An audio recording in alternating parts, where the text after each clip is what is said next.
Kembali di News Sore, pemirsa, kita lanjutkan diskusi kita bersama Pak BK Ulung Apsara, Bang Moris, dan Prof. Muzakir. Saya ingin kembali ke Pak BK. Pak BK, tadi dalam rekomendasi disebutkan bahwa ada satu poin bahwa dugaan pelecehan seksual ini harus dilanjutkan penyelidikannya. Banyak yang bertanya kemudian, bukankah kasus ini sudah dihentikan oleh penyidik dan mengapa harus dilanjutkan kembali? Latar belakangnya seperti apa ini, Pak BK?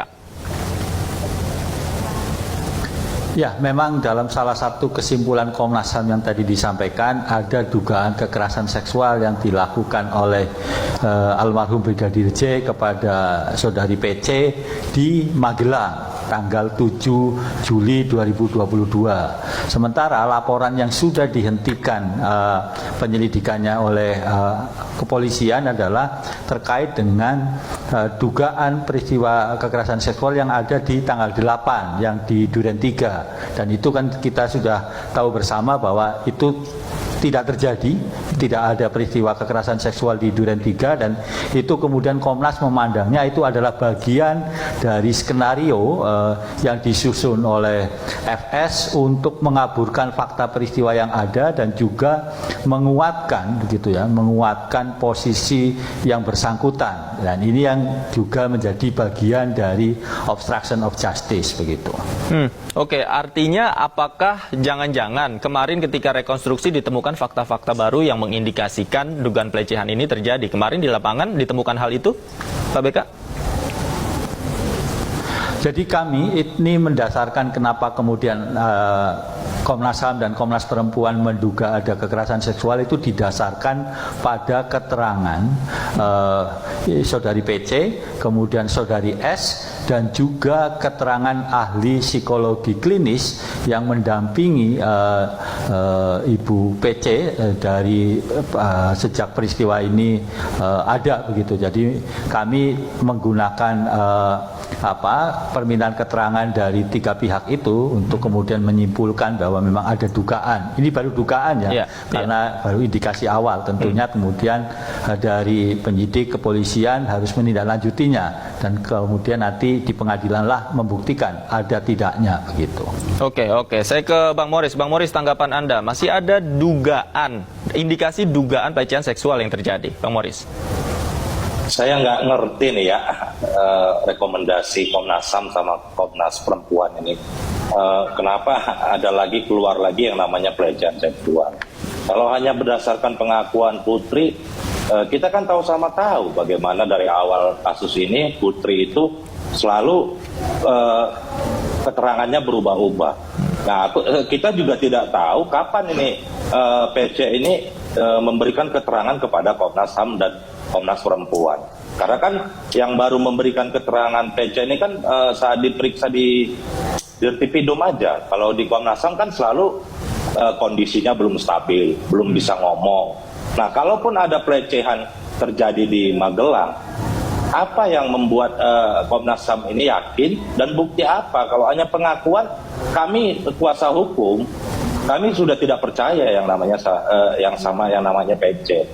Nah, saya berharap Komnas HAM, Komnas Perempuan di sini tolong perhatikan pihak dari korban, terutama ibu korban. Karena saya lihat terutama Komnas HAM ini, Komnas HAM sudah langsung datang ke keluarga, menemui keluarga di Jambi. Tapi setelah itu tidak ada apa perhatian yang sudah dilakukan Komnas HAM terhadap ibu klien kita. Bagaimanapun ini juga harus diperhatikan. Jangan hanya muluk-muluk ke PC dan rekonstruksi kemarin. Kalau berdasarkan dari rekonstruksi kemarin adalah rekonstruksi laporan kami 340, 388, Junto 55 dan 56. Tapi ada lagi ini isu atau keterangan bahkan rekomendasi ke dua lembaga negara ini bahwa telah terjadi pelecehan seksual. Saya rasa tidak ada keadilan. Baik. Pak BK, silakan ditanggapi, Pak BK. Ya, kami sekali lagi bahwa memang menduga ada kekerasan seksual. Ini baru dugaan gitu ya, karena didasarkan pada permintaan keterangan dari Bu PC, saudari S, dan juga psikologi klinis. Kami sudah meminta keterangan Bu PC 2 kali begitu. Dan itu juga sebenarnya sudah disampaikan terus kepada publik perkembangannya. Itu yang pertama. Yang kedua kemudian terkait dengan tadi pengacara atau pendamping hukumnya tidak percaya, tentu saja itu hak yang bersangkutan, dan ini kami kemudian merekonstruksi atau mengkonstruksi peristiwanya dalam konteks yang lebih luas, bahwa memang extrajudicial killing yang dilakukan oleh FS dengan disertai bantuan-bantuan orang lain itu karena dilatar belakangi dugaan kekerasan seksual. Jadi meletakkannya saya kira tidak bisa terpisah begitu antara satu peristiwa dengan peristiwa yang lain. Jadi harus melihatnya secara utuh. Dan kami juga tadi bahwa kemudian pelaporan kepolisian yang tanggal 8 ya kita sama-sama sudah tahu bahwa memang itu tidak terjadi. Itu kemudian yang tadi di konferensi pers juga Komnas menyatakan bahwa itu adalah bagian dari skenario yang dikembangkan, dan itu untuk mengaburkan fakta peristiwa yang sebenarnya.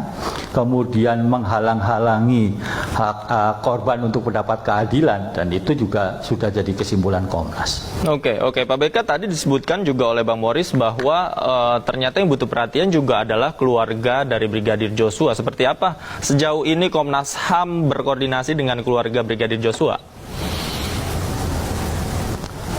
Ya, kami meminta keterangan keluarga korban atau Brigadir J di Jambi, bahkan juga meminta keterangan saudari V, teman dekat Brigadir Joshua. Saya kira kan untuk membuat terang peristiwa dalam rangka pemantauan dan penyelidikan. Dan hasilnya seperti yang kita ketahui bersama, saat ini sudah disampaikan kepada kepolisian untuk ditindaklanjuti. Kenapa kemudian ini juga jadi penting? Ya karena ketika kemudian hasil penyelidikan Komnas ini bisa memperkuat kerja-kerja yang proses penegakan hukum yang dilakukan kepolisian. Nantinya ketika pengadilan begitu ada vonis yang atau hukuman yang setimpal kepada para pelaku, dan itu yang kita harapkan bersama-sama. Jadi pada titik itulah saya kira peran Komnas HAM dalam proses pemantauan dan penyelidikan ini. Baik. Begitu, Mas. Baik. Saya ingin ke Prof. Muzakir. Prof. Muzakir, melihat persoalan ini seperti apa dari perspektif hukum, di mana Komnas HAM merekomendasikan bahwa untuk menyelidiki dugaan terkait pelecehan seksual. Jadi tadi sudah saya sampaikan bahwa Komnas HAM dalam konteks ini tidak bisa mendikte kepolisian, begitu ya. Jadi kalau dikatakan tadi harus ditindaklanjuti, bagaimana menindaklanjuti itu? Laporannya itu yang disebut sebagai pelecehan seksual itu apa? Jadi dalam bahasa hukum pidana itu range tentang perbuatan pelecehan seksual itu dari ucapan sampai perbuatan. Jadi ucapannya seperti apa kalau itu hanya ucapan? Kalau perbuatannya seperti apa? Kalau sampai tindak pidana itu pemerkosaan misalnya begitu ya, itu kan harus dibuktikan perkosaannya seperti apa pada saat peristiwa terjadi dan segera setelah peristiwa terjadi, supaya ada bisa bukti-bukti tentang terjadinya pemerkosaan begitu ya. Tapi kalau hanya disebut sebagai pelecehan seksual, itu abstrak sekali. Ucapan-ucapan yang mengandung bau seksual yang terkait dengan objek seseorang itu sudah pelecehan seksual gitu. Jadi ini bagaimana membuktikannya? Maka saya tadi dikatakan bahwa kalau itu pertama laporannya ditolak, ya itu menunjukkan pelapor itu bisa bukti awal yang cukup itu apa, yang terkait dengan dirinya sendiri ya. Kalau tadi psikolog itu keadaan ya, itu tidak bisa direct langsung dengan pelecehan seksualnya, karena kondisi situasi yang sekarang diperiksa itu kompleksitas yang dialami oleh Ibu PC ini tentu saja mempengaruhi psikologi yang bersangkutan. Apakah ada, mohon maaf Prof. Muzakir, apakah ada kewajiban untuk bagi kepolisian untuk menindaklanjuti rekomendasi yang dikeluarkan Komnas HAM? Itu tadi saya sebutkan bahwa kalau itu kepolisian sudah melakukan pemeriksaan dan itu tidak cukup bukti, kok harus ada lagi tindakan untuk harus dilanjutkan dan seterusnya, itu agak bingung gitu ya. Jadi mestinya jangan sampai campur tangan, campur mendalam Komnas HAM dalam rekomendasi itu, karena itu bukan ranahnya Komnas HAM ya. Cukup saja itu laporan itu supaya ditindaklanjuti, kok harus dan sebagainya. Baik. Ya, jangan terlalu istilah bahasanya penyidik nanti akan bergerak berdasarkan bukti ya. Tanpa bukti dia tidak bisa bergerak. Yang kedua, dulu pernah disampaikan juga ketika Komnas Perempuan menyatakan itu terjadi pelecehan seksual, ketika dikejar Buktinya apa di situ? Itu katanya orang lain, masih kata-kata orang lain gitu Baik. ya. Jadi saya kira ini penting supaya kinerja kepolisian bisa profesional dalam